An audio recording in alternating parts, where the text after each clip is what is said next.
mamangi Congress pai habi wanatiko Congress ki matam da kakti punsi sine hingi basigi miyo ba ma oina polo pagi kari umba khara lebak sigi da makta tarumge kaina khanja basi ngamda ngamdo male ba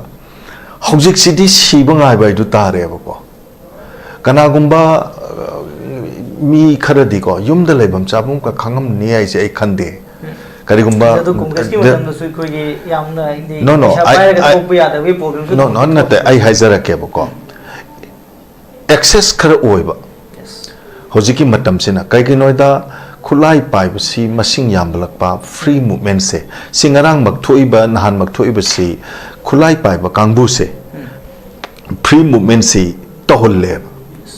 31 Assam rifle is there along the straits ko lady neba Fort Assam rifle then 21 Assam rifle see bordering to Myanmar namli wangli adugi so I just loin lai gra bane ba ko khangna moi kamaina chatlali bano ba police also there all types of security forces being deployed there loina mak tawring aktane ba and khulai pai ba sing sina masing henkalakpa adagidi free movement sum toro pasina maram morakanda prajada diko masi hingbada to ke mati war eba ngasai inaw na haibigi lambi thong phajana seme adu tawre da tawre yambuam haisageba the world is not built by brick prithvi si seng na te the world is not built either by the construction of road bridges or building maduna sarkar ama sasan ama lai haidan utpati aro yes the most important is not that hoi lambi semba pai chatok sasin yam ngai road is economy ko lambi phabai se economy se koi pharak toine ba ko madu su koi realize oya but yamna hiningi buwadi ko hoji akoi 60 mla lay mla humpu ne mla humpu se moina hairakane ba school la paba sagani health sector fagalhalgani thangnaba ising phajana pigani lambi thong phahangani nupi angang singi adagi lairaba singi adugi adagi adagi miyam dagi thoidokna khitang mimana draba ichini naw mayam gi adugi adagi phananaba ko hojik prithvi sida olai basigi hongai basigi matung ina khongthang sigi matung ina manipur da su aduga manaba chakhut pagi thak ama purakna ba akhoi no khona gani na kan lawgani ba but yum mai basida punsi sida mama na mapana polaga yum da chaujara akanda ngasidi lojing loya da mayum makai thadoktana punsi se miram da baw loi ki ba yawroba yawolan mi emagi mafam da hangoba MLA duna ning tamba poropangam gadraina yes moina hangakane ba MLA duna MLA duda na ning tamba poropangam gadraina kaidong idus kumbangam moya lo rebo wane ba ning tamba do piba bangam dragasu karigum bakaradi satisfactory level amada thabak to biro akoi su khitang di soi bane ba ko se football tournament am tawre example ko function am tawre kanagumba paisa paiba thikadar ama MLA ama adagi engineer ama thabak tagi potharaba IPS officer ama adu ada kaurerga football sanabagi chief guest ohalaga lupa lising kul lawni kunthra lawni yankai lawni en khanda praja khoisu miyam khoisu ko khitang di matha sabadi phabani madumakchu khoi tawdabadi phabane ba ko yengoba ngarang nahansi ai dimapur chaluyeba hek Dimapur se presi Sengmai police station sida mi yankai manga mu la eba mi yankai manga set 131 battalion BSF sina pura ga satleba ko phajana manage tawraga pura sale matam chana akoi senapati di yawe but Dimapur yawruraga nongnini leruraga amuk halakpa matam dadi ontopa samasa am leyeba Assam rifle da thabak tawbani hai inaudo magi he pokpa imado goti de leite hebra ambulance am da puraga lae ambulance da puraga lakpa asiba haksang do adu bau senapati de gine scot yaudrati satpa yade leigidraba imung dugi miyo singduna kaya moyam cham gadageba how for free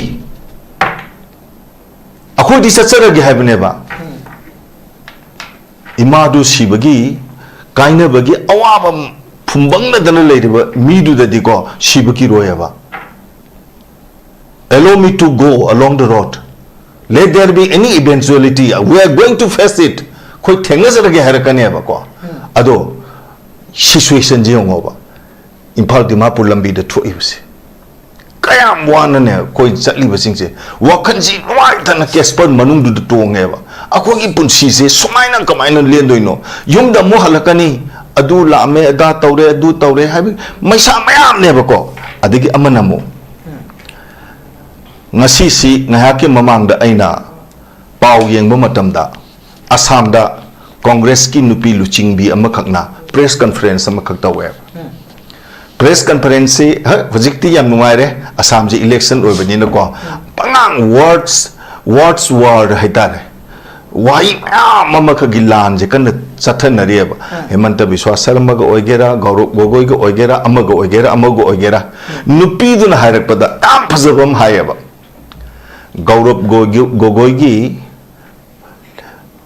election gi affidavit ta magi lan thumse mayak seng na ulle magi nupi su ulle ba whereas Haujik Guwahati airport Gopinath Bordoloi international airport se sidagi nung macha ma thak lang thu ba ma hairi se nupi sin hairi se nung dun ta ba mafam do hemanta biswas sarmai lamne Mana masing ti cha bagan dagi adudagi adadagi jame bago mana piri se aduna koina hainingi di yamana pusaningai ba point ko leader mo oiraga aigi chahi kun chalongna ba chang chalongna bagi lan tum tan san badu di kana deba ai kanom ta hara ke lotion jarage ba ko America da curse family in lay miyamgi pungse Masina matamo shoga digo aina luchingbo ramagso aigi sagai na tai aigi icha shupu amba mayam jingse tumna mangbagi pibam lakane ba ai hajar age lotion jara age ba ko akoina violence na sai digi khanne ba aigi wakhanda aina feel tok zabani ko transparency se advocate na so habire inaw santa na so habire transparency city akoi gi sida ire leita budong tawe hojik leide ba sarkar se ki oina ko ire leita bagum tawe aduna transparency si leihin na bagi damak ta good people lama good law ma di change adugi good people and good law do assembly da handa koi mamita gi te have ni da if we have good people and good law there will be definitely the transparency ko soy gana legane ba adu ta di prajana miyam na kayam peram gane adu gi apen bado adu ne ba pubira u haidana akoina leibaki phamthon pai ba yaitong khabdong ba chukli pai ba chukti pai ba kangbu singsi da ko akoina laujari ba se akoina kala ubagi sunnate pamjadu ubagi sunnate miyam se mafam marang khangna punsi je kangkhong sai na lele ba se tasin khomjal laga santi leba marelam da amuktang di pubiro haibagi tongan ba mo ne ba phongdok na ri se ko ai Birendra da laksaning isina huji se koi gi singi sarok singda koi gi makol thokgi kinu se dom leiri haibadi makoi khulai sing leiri haibani dokhataba leiri ba marak sida miyam chat pa yare haibagi wafum mama aduga koi hujik ta sojana panbi khiba activist malem thongam na koi sat pa matamda security force na thinga ga halala khiba gi problem mem su leiri siguma film masida koi gi honorable cm na fondo li bai koi gi national highway sing da chat pa yare miyam miti sina kijabagi ki dana koi thawai puthoga chatlaga siraga kanana madugi response pu bi ga dori film sida phena fondo gi wafum si kamai yembe now Yan but the Heisening Bakrali. I am a voter of Moirang Assembly constituency, but I do stay in Singzame Assembly constituency. Saying something, I feel so afraid. Matam si kitang di nungay te ko. Hoy noy na budi ko invite to biraktana panelist so na pamme ko. Kari dobagi hangoira inoy de sum khalu bada ko. Delhi Chief Minister ga Deputy Chief Minister ga Kejriwal ga Manish Sisodia ga si jail da thambang ammi ba achowa sakti mane sarkar pairi se ko aduna ngang ba se khajik tang di hangoi adumak oiraga su ko khona haijaning ba khare dai 1992 dagi 1997 phawsida Bharat ta uparashtrapati amalerame K.R. Narayana naina ko masi lising machamapan mai budrani thui dagina lising machamapan mai budra tare pausi Bharat ki vice president oirame during his time he visited to Manipur ma Manipur la ameba matamdu da I all India radio da pau pari ko Jain Manipur Dance Academy se da function na matawe tawdiba function du da all India radio Imphal gi paumi mo in yam chale matamdu da man haige violence solves no problem yam phazaye ko man ngangi du reason piya as a president of India I say you violence solves no problem why and how midi reason phazana piya maram chana ko pangang hang basiti kana deba Yes. how far low Indian constitution ki makha de chanari ba ain se how far it survive or exists in the hill areas especially in the Koki dominated areas karai bo law se chana geba kana ne enforce to geba kana ne implement to geba chumme ba akoi su khange ba a student studying class 10 8 9 ko sibauna hingsa na karigumba makhala matagi yasanaba solution aphaba mata poropanga moi loina khange ba ado hingsa si violence kamaina create to ra inova kamaina thol ino habdi ngasai law sina mamitang jalak patagine ba law si phachana ngang salak tabadagine ba if somebody else maybe a Tangkhul maybe a Kuki or Nepali who are residing in the hill areas if they committed a crime if they challenge the law of the land ado itadi aingi matung ina faro pullo ko ado ragadi kanu si hingsa je thopage chang se khara de dum hangane ba akoina khanba khara le akoina pawmi mo oina training toropa matamda akang hai singna matam dugi akang hai singna ka takpiram basi yam pasana ta ya whatever a chief minister speaks state amagi maybe for Manipur maybe for Tripura or Assam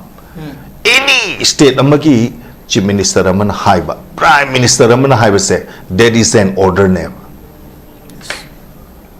nang basi kaya moyam luge se man heng nang thoki basi order name madu khangna khoi chatna gadaba ne madu khangak taba matam da ne ba akhoi Manipur da chahi ani makhai ahum mukse yamna difficult oiba situation amada lele ine ba koi se ko madu gi difficult situation do atu to ge na critical orak pasu ya ba hojik sina kari noita di mamang da lemba chief minister duna maming ama hojik lak pasina maming ama haidi maming on ba khakta ne ba poti man mana ba dona tawe ba ko haibe artadi it seems it is not translated the action into kariani moina haibudo haidi bang wangang ibusing do action that translate coordinated itok torok ta badongna mayam na feel tawe ba ko say suppose ngarang mathang nahan say very unfortunate incident ama kasom khulen subdivision gi manung sana leiba apik pakhuna makhakta thokre kanana thoning doi no ko mafam du da leiba khundugi khunmi sing khunja sing ngakhtang gi minute manga tara muki exchange of firing makondu tabada kaidana selibne ko kaidana selibni adugi thokdok tugi matungda somrai de leba 31 Assam rifle gi kangbu si kari haini combing operation tawna ba khotna ba irang do khara kaino nemdan na ba ina sang basi nupi ngai na thola ga thingi ne ba ko amohe na mo changjel agadi irang makhata ne tholak pa ya na irang se praja di pam de ba akhoi na kai dong su irang provoke taw de ba akhoi ngangi ba khoi na su kanagumba se so gi leader amana su irang ai se we are not interested kanim tam madu da khoi ka su leite ba ko but asoi ba se mama matang sum leira abani na ko mayam je ngasi di kok to khut hapeba khena ba makhaleba there is some differences between the leader of Tripura, the leader of Manipur, the leader of Meghalaya, Meghalaya ki chief minister ka Manipur da part oirak pasinga Tripura gi ga khena basi khara lei bedong na tawe Tripura gi di hojik paleba Tripura mothagi luchingbu oriba mogi buba graha ning thausina ka how far magi punsi se I have to sacrifice for my own people in lepanga meba laubanga meba he challenged the law of the land also aigi zati sina mut khraga de aine kai to boini thoidana kana doino habiu wakhalamada leibak sigi leiba law box se Sangvidan si box it man chithar imni ngangda reibeneba why you still remain silent ko I am not the attorney akoi makok nateba koina haiba ngak na chumba su nateba tobu migi luching badudi magi prasado atum ke matik nuksiba magi prasado no wana leiraba matamda madi mayumda tumbam jabam khangdeba akoi ki na kari tawribno khoisu bam enam ta deba nganguni hairuni karigumam hairuraga kanagumam no phone torope amma torope ka khalakpe toba sumba su khoisu hojik sidi situation jine yaraktamina ina bongo panki de kibam pholeba santano je ha give duneba khame loki area adu ada khogi lambi sembagi 16 crore 18 crore 30 crore mayam thokse leb hojik aina ngasagi situation je maybe more worse than hare se nongmai kamna be lepe haraga irang phare ka in haibadi haroya ba sel thum gi phibam jine ba khwaidi gi maru hare ka doise hojik mayam na ngangna be leba business se Manipur da thoi ba se business ki lane he bo hainai he ko akang hai karan pi ba comment leba hojik Manipur da jat ki business leba business se akoina ngang hoba yate koina hairu ba yate maramdi mayam leyeba madugi kanu torupa matamda akoida reaction mayam am lakadaba therefore akoina hainingi di problem se violence se kanamta na thoaningde naharun masen su thoaningde khulai pai ba masen su thoaningde degi micham prajasine su thoaningde kamaina tholakeda when government sina magi lane se government ki lane se government ki eye se meeting se masina fachana monitor tawraga aina hebe se lei hebe sigi chap chabam ul matam da de ko violence thok gi chang se khara di handara kaneba aduna tata di ko ngarang tongnari badu naga mase ni hai how far that is true ko still madugi chap chaba concrete oba appropriate oba evidence or witness to the akoina micham nina moigi thorough investigation mai tawdri banina koina di haiba ngamdre not only that no masunogi phambam sida ai haige ba litanda kokiga tangkhol singa kanna nakal animakta hunnadana nongmai kapna ba ama tongna ba matam da khoi haige ba ko kari haige litanda thoiba thodok se masiam line lobe yaro bom gi maina amachure bom pokai dre sarkar na matam chan intervene to ba phain mangsa kwai de mi over the danger of se kari noidi nangonda kanagumam na hange ba if you were the chief minister nang na chief minister oira agadi nang kari tawgadage na hange ba ko pakhum myam pinay ba matam dugi mamang du dagi Honorable MLA Radhesham Oishnu, Tamo Govinda Su Oishnu, Bishoji Su Oishnu, Tamo Birendra Su Oishnu, Honorable Hojiki Chief Minister Su Oishnu, Moji Chief Minister Gilamjen the Mayam Nangana La Abane. Ko, it is not let Hojik Chief Minister Orakanda Hojik, Ting Manateva, Yam Ting Abaneva Ko, Madi Kariani, Kariumbakara, Shem Sahugdana, Lairaga. Aina pami ba poto hek pirak pa matamda karigo mathamam ta tawba ngamdragadi that is quite a weak oi ba pot am khakne ba do adu chief minister se tanaraga la khrabane ba ko chief minister oi ra khragadi tanaraga la ibai marak tu da magi mentality da magi brain da magi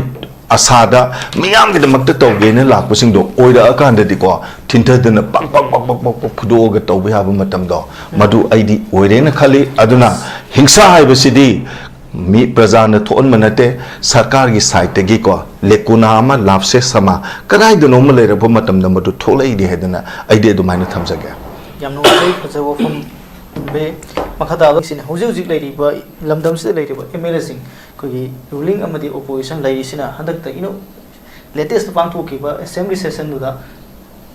miyam gi da mut khana ki wafum sin du da parja miyam ni pen da film de mu dai ki maru en masi dai ko gi IDP sing gi issue sing gi lushna gi matang aduga maru en hoji hoji se so sing yam kan sang sin le ba ko gi hoji cm tham ni wafum violence sinai solution product loi hai ba si gi phongdu li wafum siga maring marang bagi mo do violence la na bagi ko gi se so sing sin ta le da bi si ta da bagi film so center ai ko gi hoji hoji pa le ba state ngak si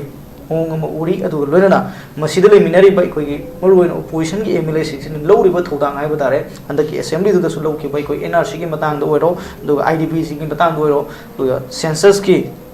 do crisis lo ni matang da lo ri ba thodang si kamai yin be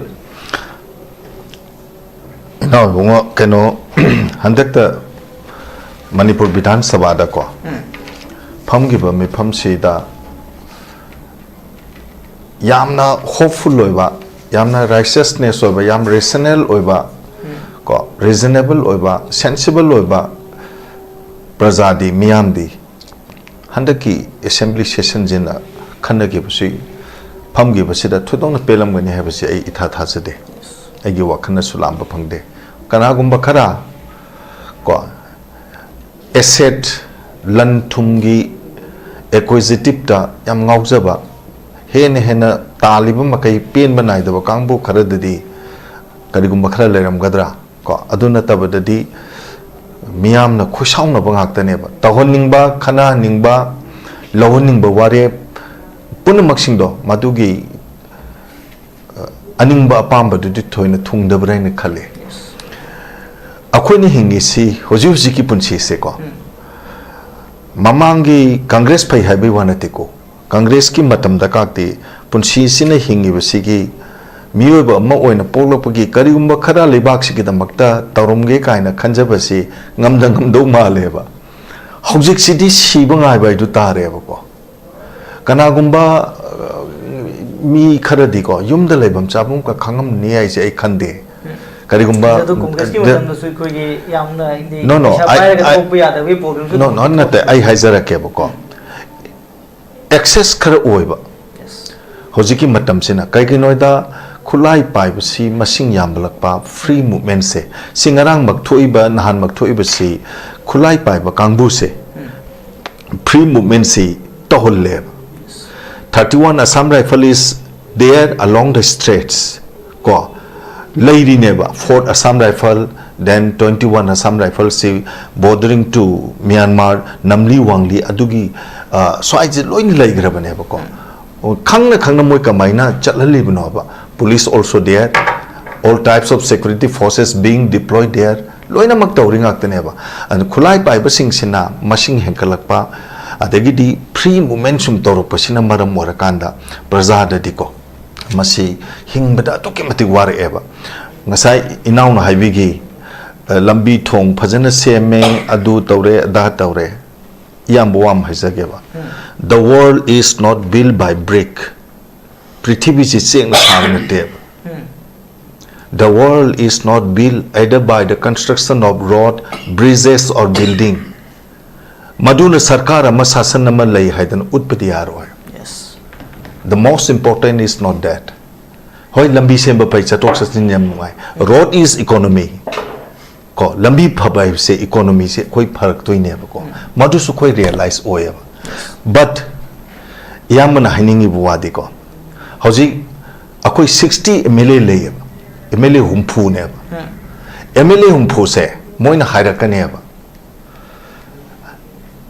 school la phaba sagani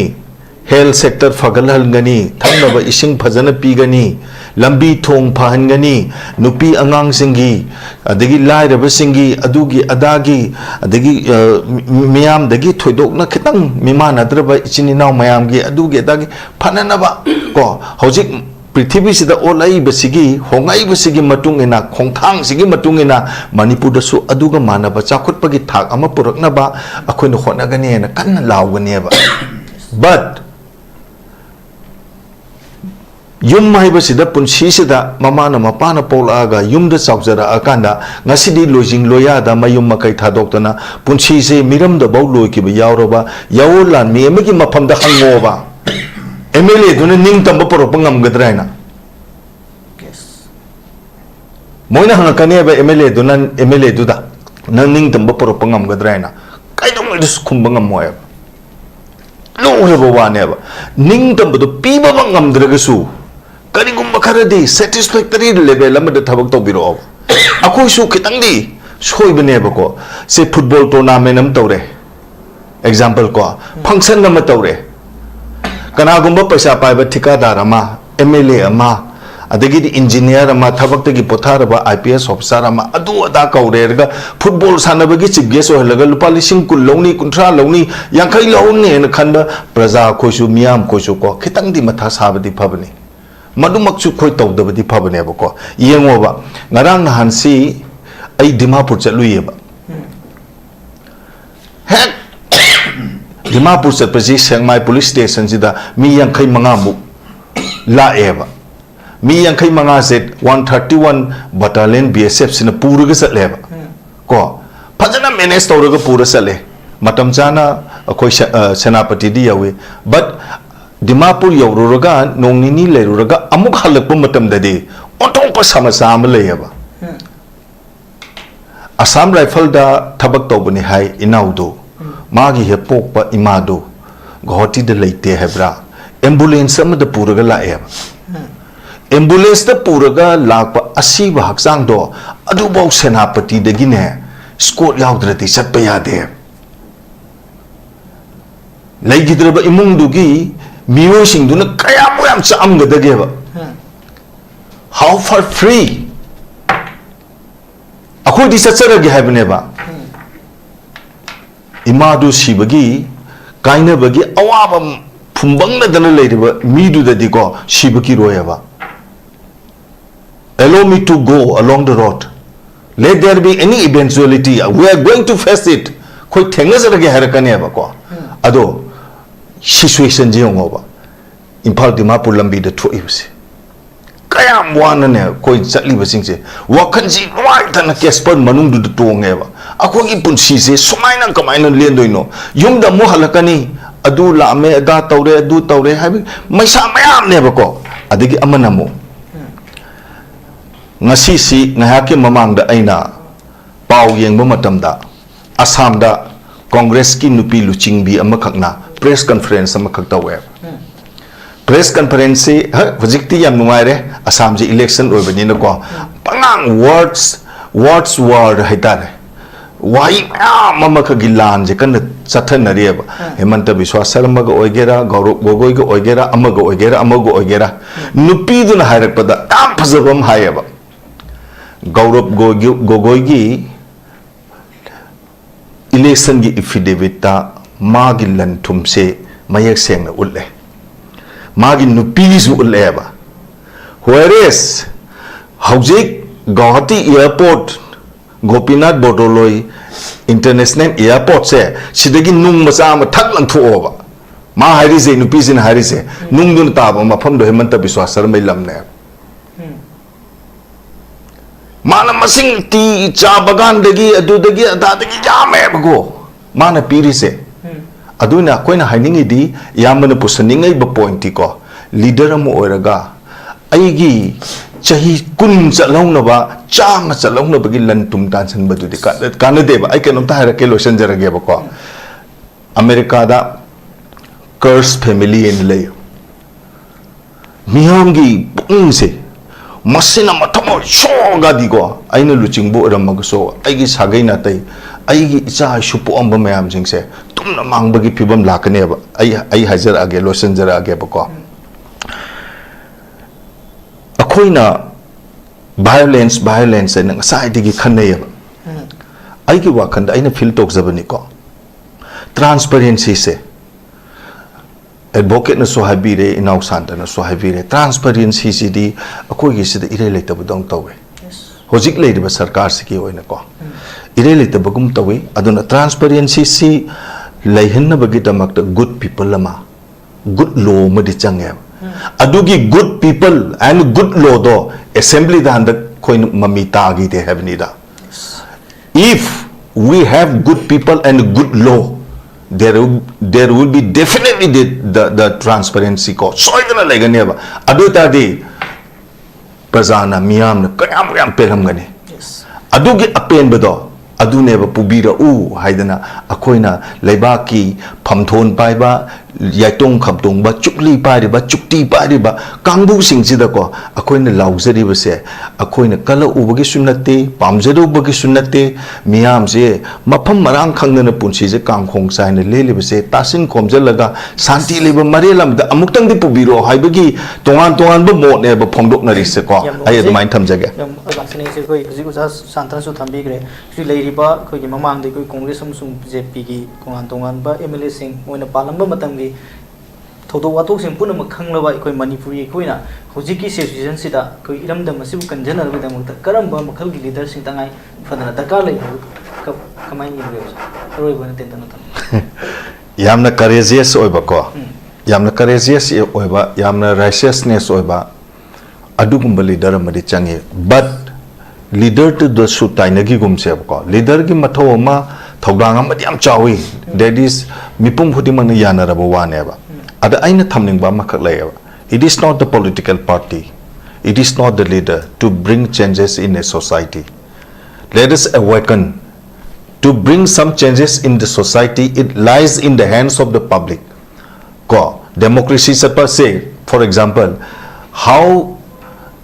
there had been changes in Bangladesh that is being brought by the public Nepal da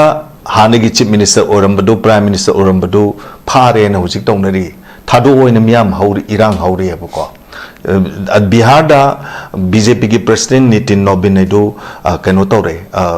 BJP ki president pham tu thado ale most likely ma kai gumma ma Bihar da kano ma tor pa yain mayam ngang dei ko sumaina Myanmar da ngasi Myanmar gi military gi makok tu pham thado khre aina haining di IPS oigera IS oigera governor oigera president oigera akhoi sina IPS amma oishino IS oishino doctor oishino engineer oishino ko chief secretary su oishino ba thabak lorapa matam da di treasury dagi moi tolop logdoine satin khalaga khoi chatoine ba miyo ba sim matam lai ba aho ba lai aroi ba lai ha ba ni da aina haining mati ko prajadi madu laite ba tawdabu praja khoina aware ogadaba khoina makeup thokadabadi it is not the political party it is not the corporate ko corporate sunate adegi the political party sunate adegi sarkar sunate porakado awon bo porakado se it is akhoina neba especially the youth naharing sing ni neba santana haibadu ayani neba ko ahom bakhara catalytic changes ama porake haitadi akhoigi yam energetic oiba yam hopeful oiba yam inspiring oiba yam skill leiraba naha singse asidai da thawdang khara sinaraga ko madud ahom bakhara porakadi habdi ai adumaina khale yam ngai sei sigi